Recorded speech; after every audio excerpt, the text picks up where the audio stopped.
Hey, Shalom, Akim, Shalom, Shalom, Shabbat, Shalom, all praises, glory and honor to Yahweh, Ba'ashem, Yahushai, Ba'ashem, Rakakadash, double honors to the apostles and elders, great millstone, for teaching us his truth, and salutations to the sincere Akim and Aquath may listen. May the blessing of election be upon your house. My name is Brother Raquai, and back in here with another quick and Lord's will is always an edifying lesson. And for today's lesson, I want to just read through this story about the widow who gave all she had, and go a little bit into the the value of the coins that she had, right? So before I start off reading that, this is First Peter's 4, verse 7, and it says, "But the end of all things is at hand, and be therefore sober, and watch unto prayer. And above all things, have fervent charity amongst yourselves, for charity shall cover a multitude of sins." Right? So, I was reading this to illustrate that, all these different things in the world are all taking place. We see what Trump is doing with the National Guard. We see Egyptian against Egyptian. We see essentially the states are having, there's a lot of division going on in the states. You have lots of protests going on. You have all these different what's it called, calamities that are falling upon this spiritual Egypt, right? The spiritual Sodom in Egypt, also known as America, right? So, what can we do, right? In terms of acts of righteousness, so the Lord will be able to remember us in times of trouble, right? So, what I wanted to do is to read through this story here about the widow, right? And a little bit about the coins that she had. So, as a matter of fact, okay, let me read the story first. So let's go to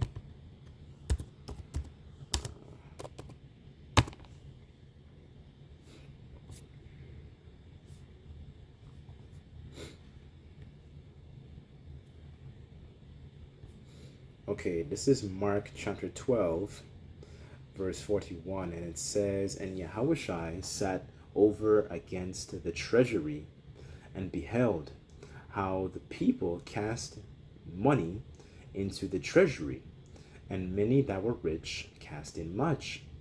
And there came a certain poor widow, who threw in 2 mites, which make a farthing. And he called unto him his disciples, and saith unto them, Verily I say unto you, that this poor widow hath cast much in, than all they which cast into the treasury. For all they did cast of their abundance, but she of her want did cast in all she had, even all her living." Right? So that was everything that she had, right? So it shows you the difference in between the dynamic between the people who have a lot of substance and a lot of people who don't have a lot of substance, right? It shows you a very a difference in character, so to speak. Because these rich people, when you look at the rich people of our stock, of our people, they don't have the level of faith. What is it? It says in James, it says, "Haven't I chosen the poor of this world and rich in faith?" Right? It shows you a dynamic that is vastly different between these two individuals here, the people who cast in much, right? And it's very, very easy, when you have all the luxuries, when you have a lot of substance around you, to cast in, a decent amount, right? But, she gave everything that she had, right? So let me get that also I wanted to read that in the NLT and see what it says in the end there. Okay, so I want to read this in the NLT in verse 43, Mark chapter 12.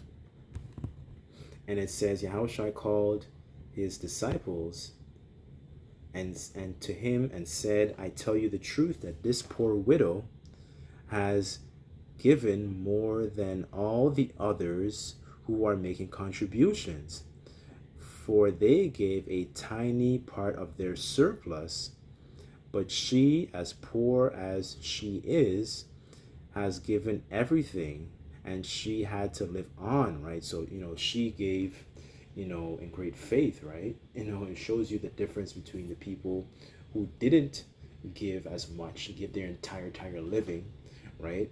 They gave like a small portion, right? But she given everything that she had, right? So it shows you a difference, the level of faith and those righteous works that she performed, you know.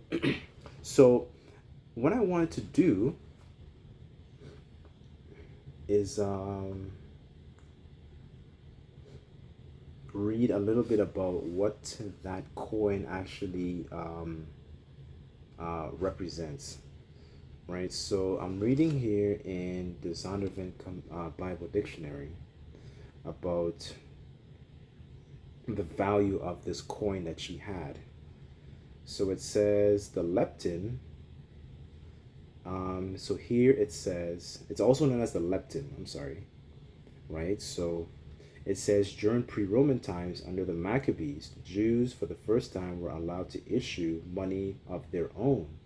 One piece was the lepton. It was a tiny bronze or copper. So as you see on the screen here, this is page 374. It says it was a tiny bronze or copper coin, which we know as the widow's mite, as I'm reading right now. So it says the lepton was translated as the mite because it was the coin of least value among all the other coins. So during the so when you read about, when you see in Revelation, I think it's chapter 6, where it talks about measure of wheat for a penny, and when you go into that Greek word, the penny, that Greek word there is denarion, which goes into the denarius, right? That was a coin of higher value. It was a coin that was primarily made of silver. It was predominantly made of silver until around the time of Nero's administration. During his reign, then he began to debase the currency. But it shows you the difference between the types of coins that was around,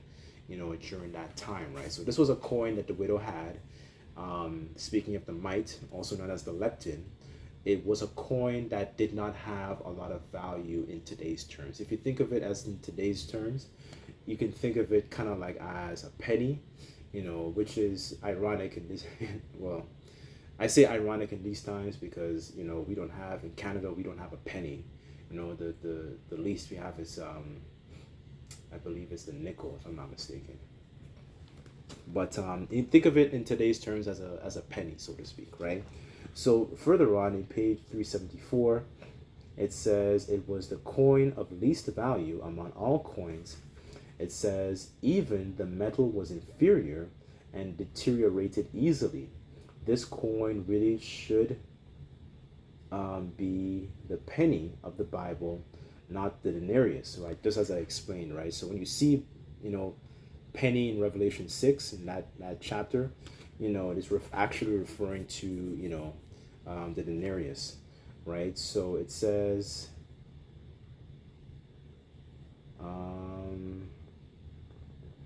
that's actually pretty much it for this specific coin here. So just to get an understanding of what it was a coin that it wasn't valued as much as other coins. For example, if you have, if you Google the denarius or the solidarius I believe was another one. I think that was the gold one, if I'm not mistaken.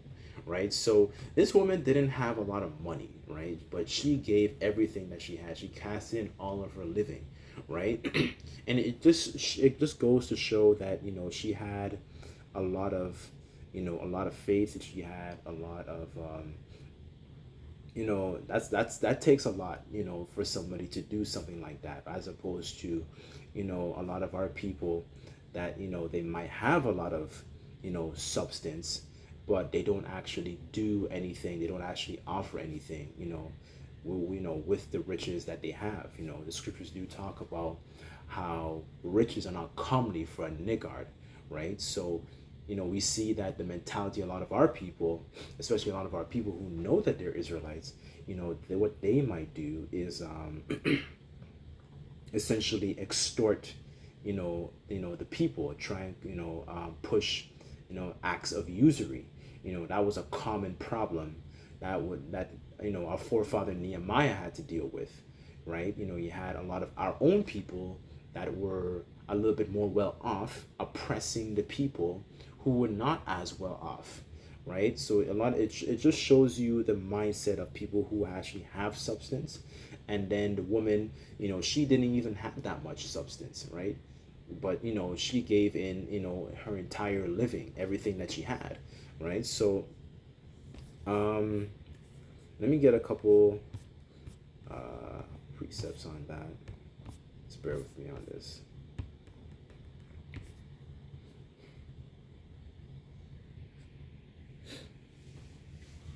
Okay, this is Psalms chapter 37, verse 16. And it says, "A little that a righteous man hath is better than the riches of many wicked. For the arms of the wicked shall be broken, but the Lord Yahweh Bashmel Shai upholdeth the righteous. The Lord Yahweh Bashmel Shai knoweth the days of the upright, and their inheritance shall be forever." And here's the point I just really wanted to hit. It says in verse 19, "They shall not be ashamed in the evil time, and in the days of famine they shall be satisfied." And that's pretty much the point I wanted to hit, because when we look at in these times, with all these different calamities and famine and pestilences and riots and spirits creative of vengeance and all these things that are passing, as we watching prophecies unfold and so on and so forth, that sedition among men, the love of many waxing cold, as the scriptures talk about in Matthew the 24th chapter. When you see all these different things, it's also an opportunity to capitalize on sowing righteousness, having our works remembered, having essentially like a good resume, a good track record. I think it's I think when prisoners are I forget what they call it. I believe it's called a rap sheet. And a rap sheet is basically kind of like when prisoners, or ex-cons, so to speak, it kind of gives you like a laundry list of the things that they did, right?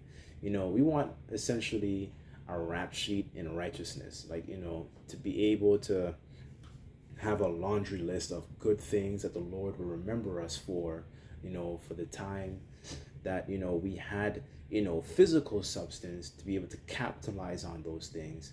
And essentially in the days of famine, and when we don't have the luxury of accessing food in grocery stores and things like that nature, right? When we don't have those different little luxuries, we want the Lord to be able to remember us and pretty much be able to provide for us, like the scriptures say, my servants shall eat, right? Those things are going to be that protection, that that investment is going to be very, very valuable, in these times, right? Where was I?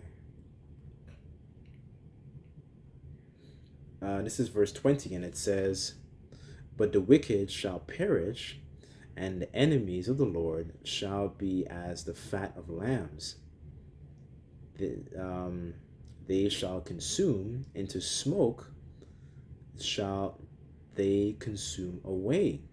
The wicked borroweth and payeth not again, but the righteous showeth mercy and giveth," right? So, a lot of our people are going to pass away, in the midst of that nuclear fire, that is coming upon, America, because the scriptures talk about how Babylon, it shall suffer the same judgment, as Sodom and Gomorrah, right? To roughly paraphrase, right? So we know that there's a rude judgment, there is a hefty judgment, you know, just waiting to be, touched by America, right? Because America's sins, their sins have compassed the heavens, right? So that's a lot. That's a rude judgment. That's a crazy judgment that's going to fall upon America.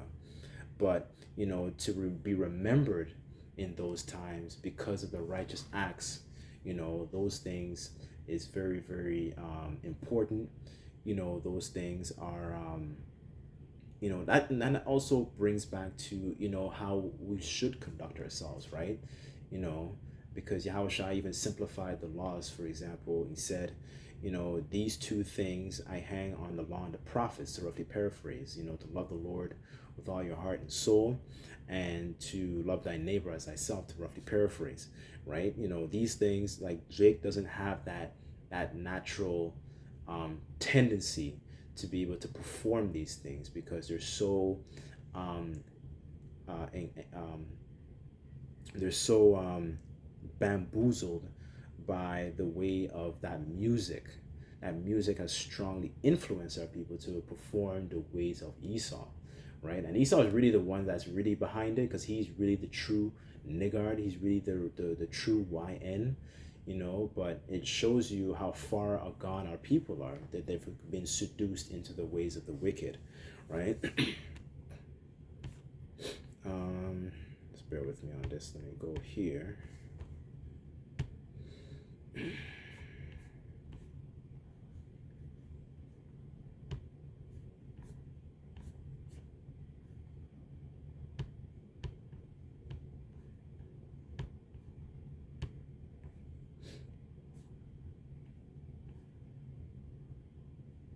This in regards to righteousness being remembered. This is Tobit chapter 12 verse 12, and it says, now therefore when thou didst pray, and Sarah thy daughter-in-law, I did bring the remembrance of your prayers before the Holy One. And when thou didst buryest the dead, I was with thee likewise, right? So Tobit was pretty much burying the dead of his own people, right? And essentially the scriptures talk about how the prayers of the humble pierceth the clouds. So those different those works, right, with faith, all those things where he had a very, very good rap sheet. He had a good track record, right? So this is verse 13, and it says, and when thou did I'm sorry, and when thou didst not delay to rise up and leave thy dinner, to go and cover the dead, thy good deed was not hid from thee.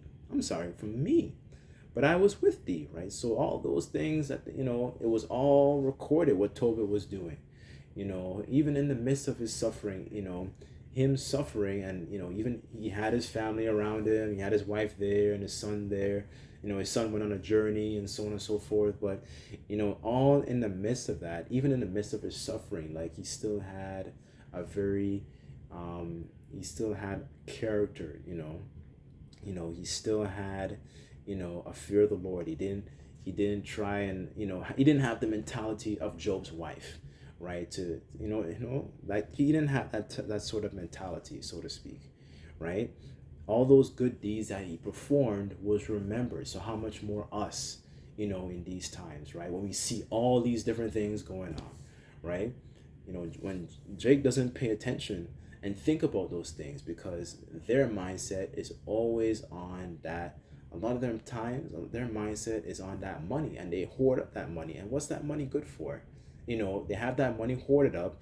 They think they can do the same things as Esau, right? Going into their little bunkers and, try and get a nice, and go away to New Zealand or whatever these elites are doing.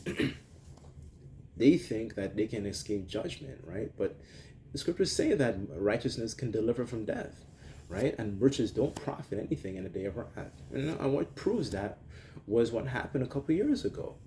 You had a lot of our people. Like, I remember there was one of the Kardashians, she had a so-called bunker, so to speak. But all those things, if she has a laundry list of wicked things that she's done, that's going to serve her little good, right? So what's really more important, is it to really have a lot of physical substance? I mean, if you have some substance, so to speak, I'm not saying there's anything wrong with that, but most importantly is to have righteous works to accompany it, you know, those good deeds, so to speak, right? As scriptures say that a tree is known by its fruits, and that word fruit, as a matter of fact, I believe it's not the word fruit. I think it's, bear with me. Let me actually double check that real quick. I forget which word it was.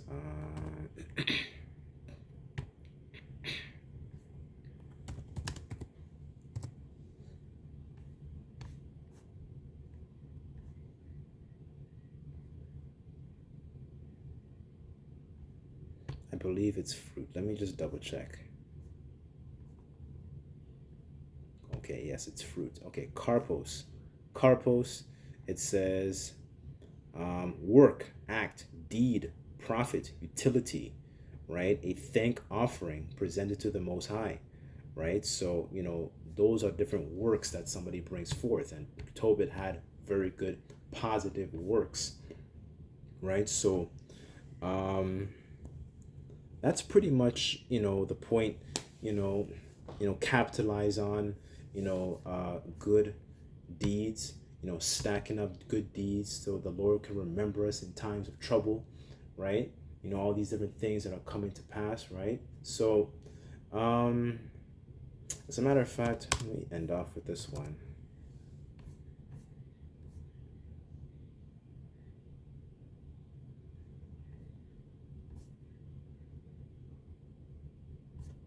Oh, wait, no, that's not it.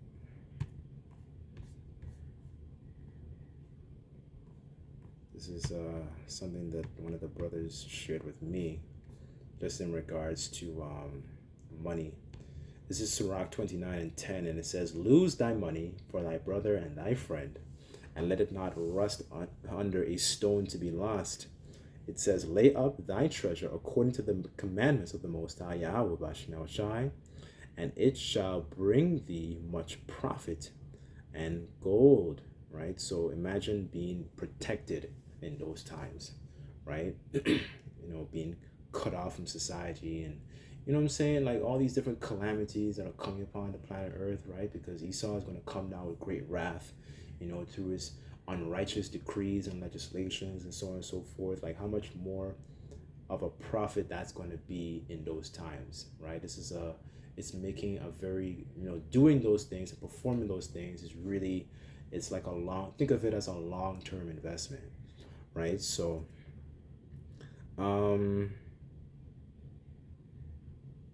that's pretty much it, but I sincerely pray, this lesson was edifying. I kind of jumped around here and there, but just like to give all praises, glory, and honor to Yahweh, Ba'ashem Yahushai, Ba'ashem Rakah Kodash. Double honors to the apostles and the elders, great millstone, for teaching us the truth. Until next time, I say Shalom.